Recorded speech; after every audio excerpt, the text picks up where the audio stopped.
First of all, thank you for spending a little bit of time with me today to allow me to interview you about the job that you've applied for, executive assistant to the mayor. I wanted to say first off that you probably saw that we were looking for someone who has municipal experience and who has some familiarity with city government. And your resume doesn't exactly have that, but there were a lot of things that we saw in your resume and things that you had alluded to in your cover letter too that made you an interesting candidate to us. And so I just wanted to let you know that right off the bat. So we're very interested in how you respond to some of the questions that I'm going to pose to you today. The first thing I want to ask, because certainly as a soldier, someone who is enlisted in the military, public service is obviously something that's very important to you. Can you explain your concept of public service? My concept of public service is in the military, I didn't like how the leaders did everything from the top down, and I feel like to be a good leader, you need to understand your field from the bottom up, and I'm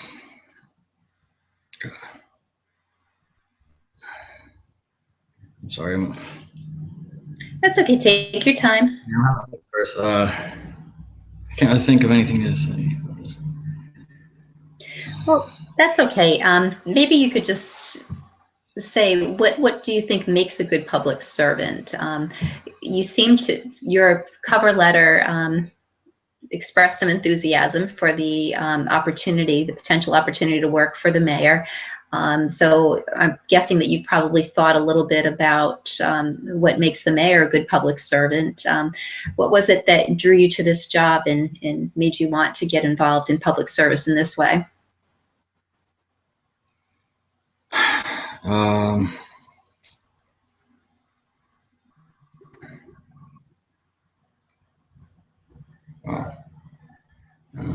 really wish could we start over or something. I'm sorry. Did you want to try it one more time? Just stop this broadcast and start another one. I don't know. I'm just like can't think of anything to say. I'm actually. Okay. Let me see. What do you think? Do you want to scrap this one and start again, or do you want to just go on to another question? Can this be like a practice run? Sure, we can do that. Yeah. And then we'll start again. All right. So do you want me to just throw a few more questions at you so you can practice it, and then we'll start a new one? How does that sound? Yep. All right. All right. In the military, I'm sure that you have to abide by certain protocols. I'm sure that's something very important in the military. Can you talk a little bit about your knowledge of protocols? Of course, in a municipal office, for an elected official, it'll be a little different, but how well versed are you in protocol, and how important has it been to you in your job?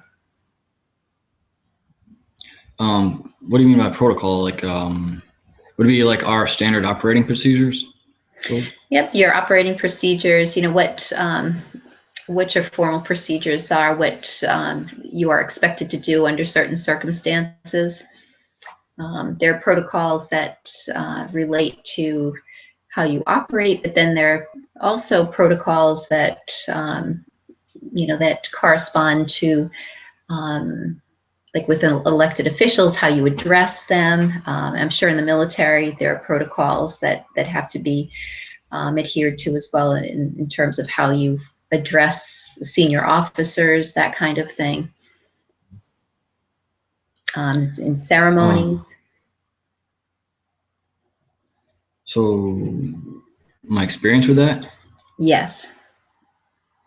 Well, for addressing our superiors, we have to stand a certain way, parade rest. We have to address them by their title. We usually sergeant or sir, if they're an officer.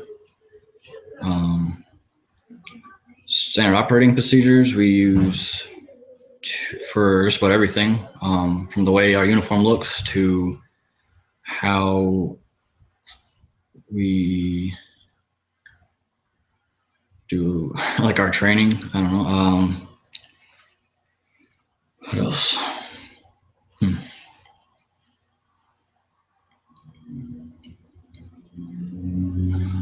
I don't know. What else? What other protocols would be used? Well, are you asking like in the mayor's office, what other kind of protocols would you use? Yeah, like what should I talk about? I guess the best way to put it is there will be times when there'll be officials from different levels of government who will be participating in events in the mayor's office. Like we may have congressional staff coming. There may be city council members. There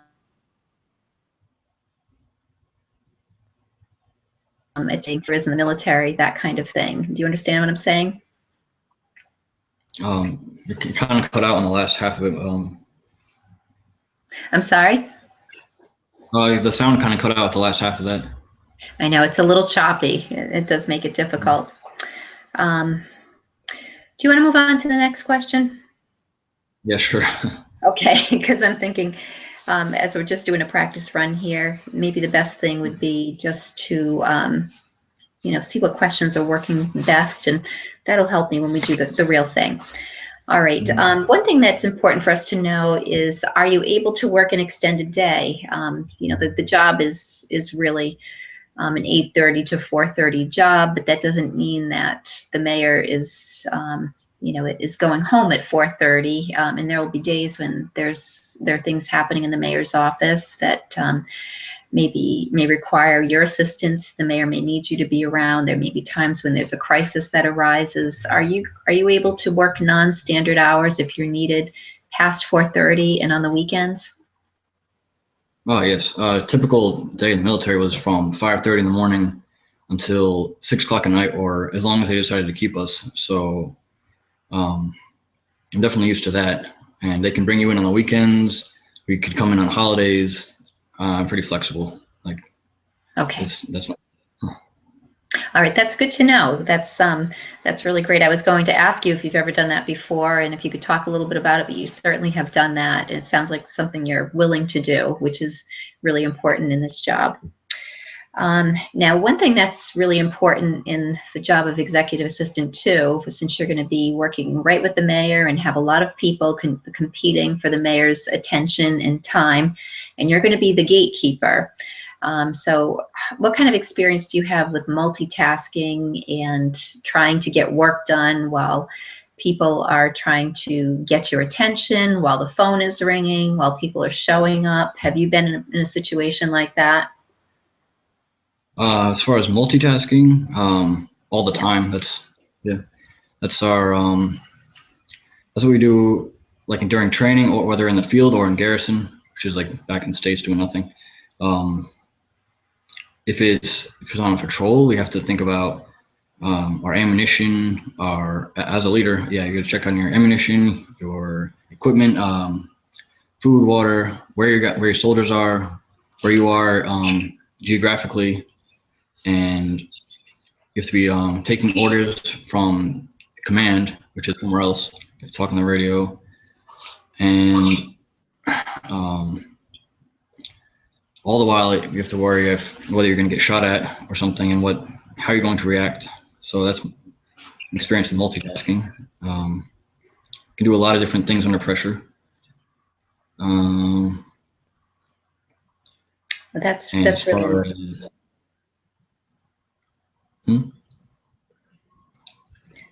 I was just going to say that's certainly something that we're very interested in, how well you work under pressure, and that's something that came through in your cover letter and in your resume as well, that you work under conditions that are stressful and you're accustomed to that. So that's really important to know. I think you had alluded as well to working with senior administrative officers as well. Yeah. Well, there are times when Oh, I couldn't hear you, the last part.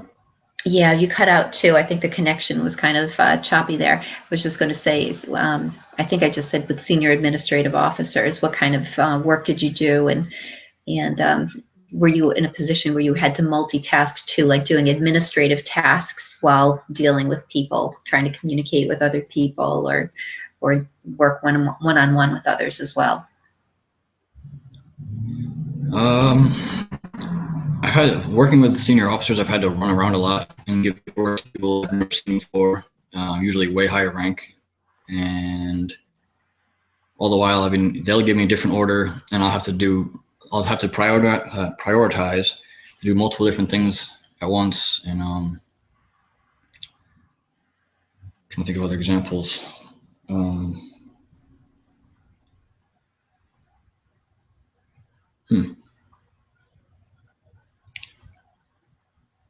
This is hard. It's hard on the spot like this. It is. It really is.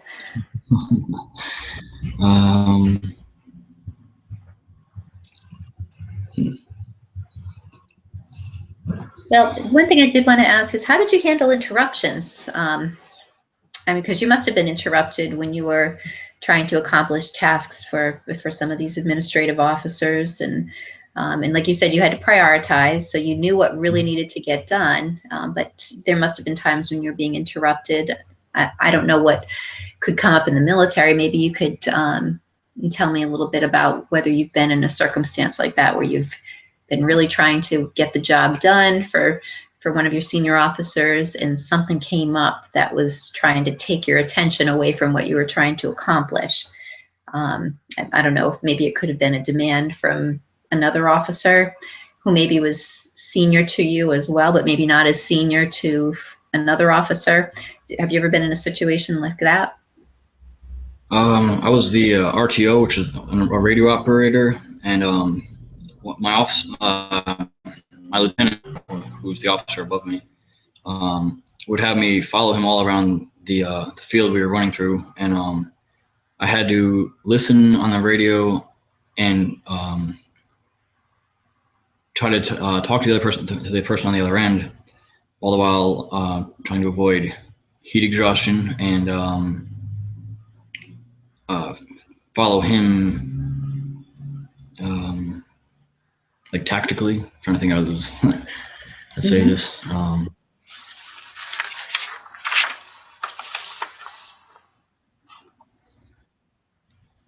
So yeah, just basically trying to run around and follow someone while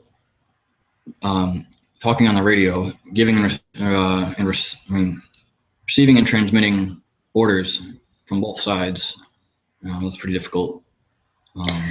It sounds like it could be, and actually sounds comparable to what you would be doing in the office, where you would have the phone ringing, you'd have to be picking up the phone, you'd have to be responding, you'd have to be communicating things for the mayor, but all the while keeping your eye on the ball. And sometimes it could be the mayor, maybe it would be the chief of staff at times that might be directing you to do something on behalf of the mayor. So it's really what we're looking for, is that ability to multitask, to be able to still pay attention to the phone, communicate by phone, just as you had to communicate on the radio in the military, but still keep your eye and attention on what it is that the mayor needs, just as you were keeping your attention on what the lieutenant needed. So the other thing I wanted to ask about is your familiarity with productivity programs in the computer, like Microsoft Word, Excel. Do you have a lot of experience with using either of them? I'm not really sure which program it was, but I mean, I've used like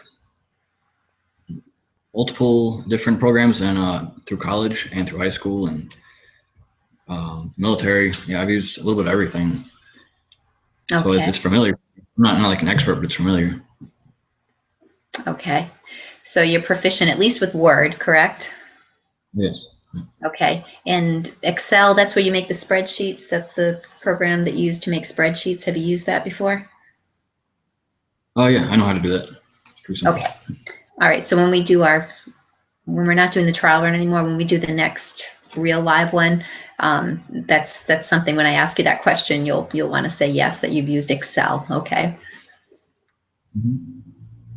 Okay. Okay. And all right. So I wanted to ask you too about how well you adapt to new technology. Were you in a position in your job in the military where you've had to learn new technology and apply it right away? Oh yeah, all the time. We had if we get new piece of equipment, we're expected to learn it pretty quickly, Good. and be able to use it effectively, and then be able to train someone else how to do it. So, Really? and So if you you have didn't, to train too. yep, and you get our NCOs, our sergeants, who are our first line supervisors. They wanted it done. Well, if you failed, you get punished. So we had pretty strong incentive to get it to learn it quickly. I would say so. I would say so. Now, how would you, I don't know if you've been in a situation like this before, but in this job, you could be dealing with emotional constituents, someone calling on the phone, someone maybe even showing up in the mayor's office demanding to see the mayor. How would you handle a situation like that? If it's an emotional person, I would try to calm them down and explain to them that I am concerned about their issue, but I have to focus on what I'm doing, and I'd have to just get to them as soon as I can. I mean, is there a better answer? Would you, yes, let's talk on the phone as soon as we're done with this, because I will have something to suggest to you. Okay. All right. And how about if there's a language barrier? Well, if an interpreter was available, I would use them to try to talk to them. Okay, good. So you would come in and want to know about that, whether there's an interpreter available to the office that you could call upon to help translate what's being said. Yeah. Okay, great. All right. And you did mention the fact that you've worked in very stressful situations before. How do you handle a stressful situation when you're in it? I mean, certainly in the military, it's a different kind of a stressful situation, but let's say there was a blizzard bearing down in the city, and we were having issues with, trucks, plows breaking down or something, and the mayor needed to make sure that this was something that was being attended to right away, and it had to be done right away, and you had to call the director of public works and get the ball rolling on this, connect him with the mayor. And there are people calling about children stuck on school buses, unable to get home, and these calls are all coming in. How would you handle the stress of all these demands for the mayor's attention right now? You being the gatekeeper, having to, prioritize what the mayor's going to be, who he'll be talking to and dealing with, and having to take care of some things yourself because the mayor wouldn't be able to talk to everybody at once. How would you handle the stress of that? I would definitely try to write it all down, everything, and then try to do it objectively, one thing at a time, because it would get pretty overwhelming to think about all that at once, or maybe try to delegate some of that responsibility to other people so I can do my job and get multiple things done at once. So you would reach out to other department heads who would be able to handle the problem that has come up? Yeah, and like I said, and try to prioritize again, so that I'm not overwhelmed by everything at once, and get things done objectively if I can. Okay.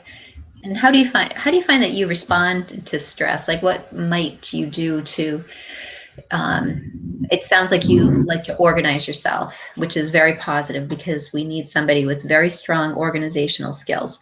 So, so it sounds like what makes you feel in control of a situation is organizing your environment and organizing what you do. But how do you keep yourself calm, though? Just make sure I breathe right, and just don't let it get to me too much. Trying to think how to put this differently.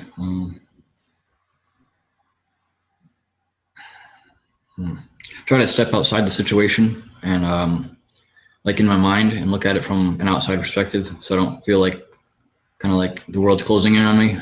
Get a different perspective if I can, and just work from there. That's a good answer. That's a good answer. Also want to know, this is really important, and I did see something on your resume that also alluded to this too, which is a good thing. Confidentiality is very important. You would be working in an office where you would be privy to information about sensitive labor relations, about personnel matters that are confidential. Just the fact that you would be working so closely with the mayor, you would know a great deal about the mayor's personal life. So confidentiality is very, very important. So can you tell me about your experience working in a position where you were expected to maintain confidentiality? Yes. The time at what we call security, we had, whether we were on social media or on the phone, be aware of what we were saying so that we wouldn't give any information that sometimes they could hear what we were saying over our radio, or they can even see what we were doing on the internet sometimes. Another example would be if we were about to go on a mission. We weren't supposed to tell certain people where we were actually going or what we were doing, because we didn't want them to know, just in case they told the wrong people and got us in trouble.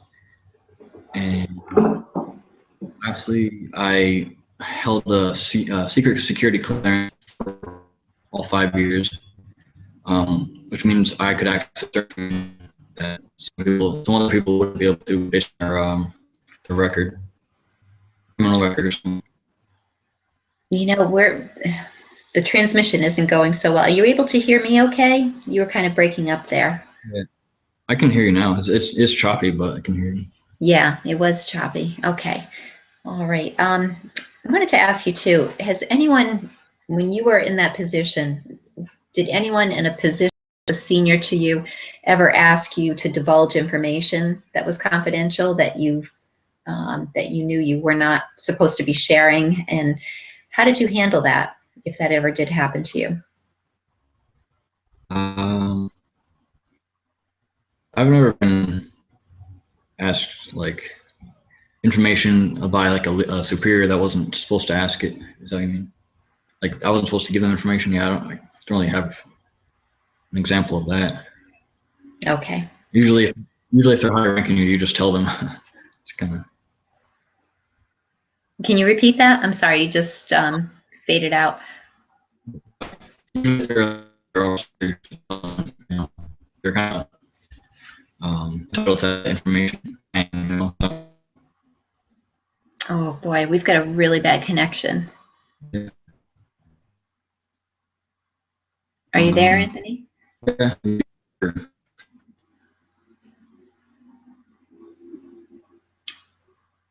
Oh, okay. I'm seeing you again, but you've kind of frozen. I'm just gonna try to turn off the other internet. You know what, Anthony? You know what? I think I'm going to stop the broadcast now, because basically that was the last question. So that's kind of the end of this trial run. So what I'm going to do is try to go through the steps of sending you the link too. And we don't have to use this. Obviously, we're not going to use this. We can just do this all over again and just tape a new interview, okay? Sound good? Yeah. Okay, great. All right, so I'm going to stop it now.